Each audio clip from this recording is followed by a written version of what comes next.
नमस्कार। आप सभी का स्टडी हिंदी 786 यूट्यूब चैनल पर स्वागत है। आज हम हिंदी के महत्वपूर्ण प्रश्न करेंगे। पहला प्रश्न है, पंडिये सल सत बखाणई दही बुध बसंत ने जाणई। इन पंक्तियों के रचयिता कौन हैं? ऑप्शन है सरहप्पा, कणहप्पा, सबरिपा, नागार्जुन। उत्तर होगा सरहप्पा। ऑप्शन ए सही है। आध्यात्मिक रंग के चश्मे आजकल बहुत सस्ते हो गए हैं। यह किसके लिए कहा गया है? ऑप्शन है बिहारी, विद्यापति, मतीराम, भिखारीदास। उत्तर होगा विद्यापति। ऑप्शन बी सही है।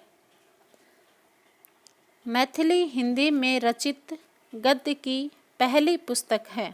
ऑप्शन है उक्ति व्यक्ति प्रकरण, वर्ण रत्नाकर, राउल वेल और वसंत विलास। मैथिली हिंदी में रचित गद्य की पहली पुस्तक है वर्ण रत्नाकर। मैथिली भाषा, ऑप्शन बी सही है। मैथिली भाषा की हिंदी गद्य की प्रथम पुस्तक वर्ण रत्नाकर है और इसके लेखक ज्योतिश्वर ठाकुर हैं।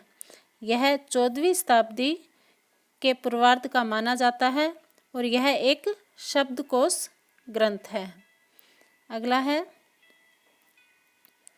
राजमती इनमें से किस काव्य कृति की नायिका है? ऑप्शन है कीर्ति पताका, आलाखंड, बिसल देव रासो, रणमल छंद।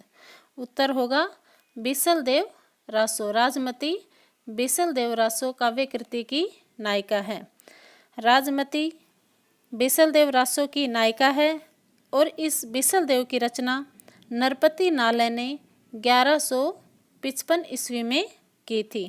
यह एक गेय काव्य है। इसके 4 खंड हैं और लगभग 2000 चरण हैं। अगला प्रश्न, निम्नलिखित काव्य कृतियों में से किसकी रचयिता मीराबाई नहीं है? ऐसी कौन सी रचना है इनमें से जो मीराबाई द्वारा रचित नहीं है? ऑप्शन है गीत गोविंद टीका, प्रेम तत्व निरूपण, राग गोविंद, नरसिंह जी का मायरा। उत्तर होगा बी प्रेम तत्व निरूपण। प्रेम तत्व निरूपण कृष्णदास की रचना है। प्रेम तत्व निरूपण कृष्णदास की रचना है और ये तीनों मीराबाई की रचनाएं हैं। अगला प्रश्न है, सूर समाना चंद में दहू किया घर एक। ये किसकी पंक्तियां हैं?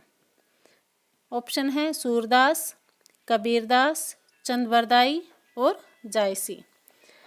सूर समाना चंद में देहू यह कबीरदास की रचना की पंक्तियां हैं। अगला प्रश्न,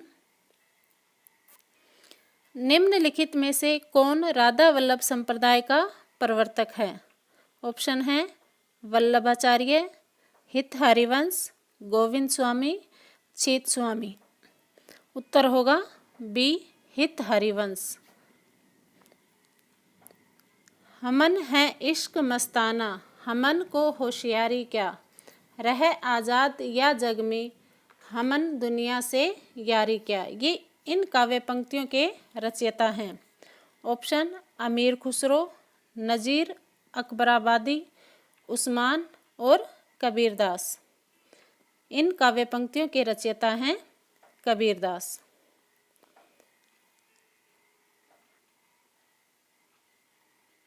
हिंदू मग पर पाव न राख्यो का बहुतई जो हिंदी भाख्यो।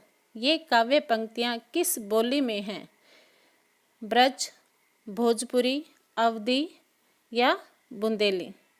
हिंदू मग पर पाव न राख्यो का बहुतई जो हिंदी भाख्यो। ये काव्य पंक्तियाँ अवधी की हैं। ये काव्य पंक्तियाँ लेखक नूर मोहम्मद की हैं। उनकी अनुराग बांसुरी से ली गई हैं। अनुराग बांसुरी से ली गई हैं और इनके रचयिता हैं नूर मोहम्मद। अगला है, जन्म काल के अनुसार निम्नलिखित कवियों का सही क्रम है। गुरु नानक, कबीरदास, दादू दयाल, मलुकदास। दूसरा ऑप्शन है कबीरदास, गुरु नानक, मलुकदास और दादू दयाल। तीसरा ऑप्शन है कबीरदास, गुरु नानक, दादू दयाल और मलुकदास। चौथा ऑप्शन है कबीरदास, दादू दयाल, गुरु नानक और मलुकदास। उत्तर होगा सी, कबीरदास, गुरु नानक, दादू दयाल और मलुकदास। कबीरदास का जन्म 1398 ईस्वी को हुआ था। गुरु नानक का जन्म 1469 ईस्वी।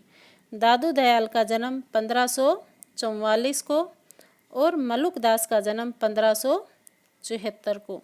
तो ऑप्शन सी सही है। धन्यवाद।